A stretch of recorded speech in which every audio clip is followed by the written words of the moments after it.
This is Jeff Mucci with RCR Wireless News, and we're closing out day 2 at TC3 with Mark Sherman from Telstra Ventures. Mark, thank you so much for joining us. So you've impressed me in a couple ways over the last 2 years, but let's start by give us perspective on Telstra, size and scope of your operations. Yeah, so Telstra is a $70 billion mobile operator based in Australia with lots of aspirations in Asia.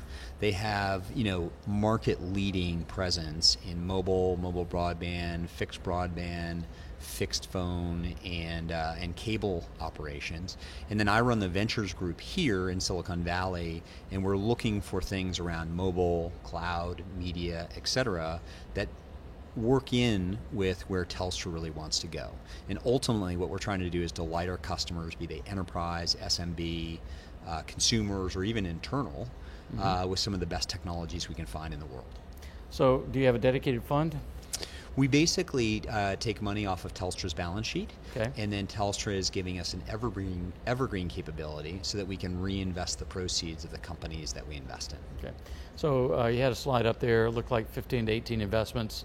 How much have you invested to date? We're up to 24 now, okay, and I don't think we disclose how much we've invested. Okay. The ballpark, we're trying to invest $5, $10, $15 million into these companies. Okay, so I think it was last year or the year before, you gave a presentation with Matrix Software. Yeah, sure. And your opening comment was, everybody put all your sharp objects away because there's nothing that VCs hate worse than a conversation about telecom billing. Yeah. But you followed that comment by a comment about, in your opinion, over the next 3 to 5 years, every telco worldwide is going to have to take out their billing system.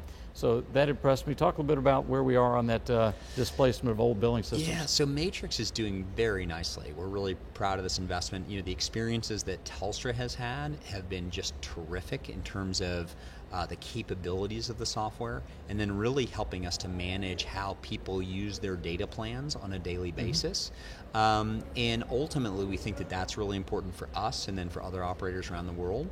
But I think if you put on your thinking cap in terms of where the world is going, the whole digital service provider angle is extremely interesting, where you're mixing apps and content and informational data, shall I say, with your existing data plan, so that you ultimately are sharing some of the costs and some of the benefits between the consumers and the operators, and then some of these third-party capabilities that you want to tie into it.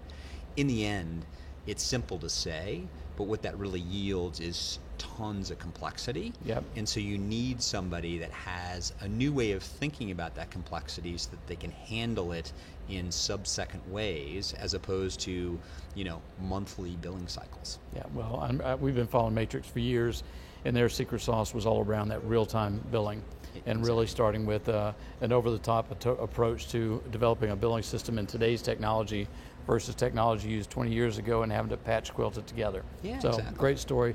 The second one, you just mentioned a mobile security company. Talk about what makes that one special. Yeah, Zimperium. So, good investments start with good people. And we've got Sridhar Mittal, who's the CEO, who came out of a company, ITKO, which he sold to Computer Associates a bunch of years back. And then he's married with a guy named Zook Abraham, who basically came out of the 8200 unit of the Israeli Defense Forces. And so that's the cybersecurity unit of the IDF. And essentially, he started to think about how you hack into phones, build something out to protect that. Got validated by Samsung. The guys at Samsung, who we know, basically said that this is the best mobile security architecture that they've seen in the world. And then we started to think, as an operator, do we want to lead? Do we want to be kind of neutral? Or do we want to follow in this specific area of technology? And security is so heart and lung to what we need to do and to provide to our customers. This seemed like an area that we really wanted to push forward and be on the front edge of. And so we invested in Zimperium. We're a big customer of theirs. We're introducing it to a lot of our customers because, big banks, banks used to have these big buildings to protect their gold. I love the analogy you had. They've got gold everywhere. Yeah, now they've got gold everywhere, and it's informational gold. And guess what? People are stealing it like crazy. And they're stealing it like crazy because the mobile hacks, the mobile attack vectors in security is increasing dramatically. And so we want to give them tools and platforms to be able to protect themselves, and that's where Imperium comes in. Okay. And then finally, the case study you just gave. Tell us about that company. Yeah, so Cohere is really an extremely interesting modulation strategy.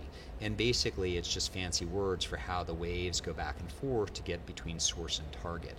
And ultimately, they have a new way of thinking about that it gives you near 100% coverage, gives you 10x spectral efficiency, meaning the amount of bits and bytes you can squish over megahertz of spectrum, and then ultimately at the 50% of the cost of existing solutions.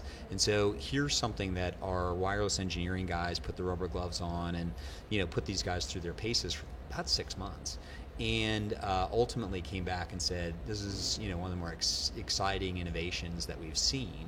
And then it also got support from the cost side of the organization because ultimately it's going to be a relatively modest expense. And so 5G is super important. You just can't get more heart and lung to an operator than around what the next generation networks are going to look like. And so ultimately we wanted to be part of it from an investment perspective. Final question, Mark. Do you have a point of view on the implications for a mobile operator on industrial IoT? The opportunity, or is it going to be big? Is it just another I think service? it's going to be really, really big. And I think the big question is it going to be big for the companies themselves and then the integrators who actually make this stuff happen, or are there going to be independent software companies that bubble up in that area? And that's something, to be open with you, I think we're still trying to grapple with and understand.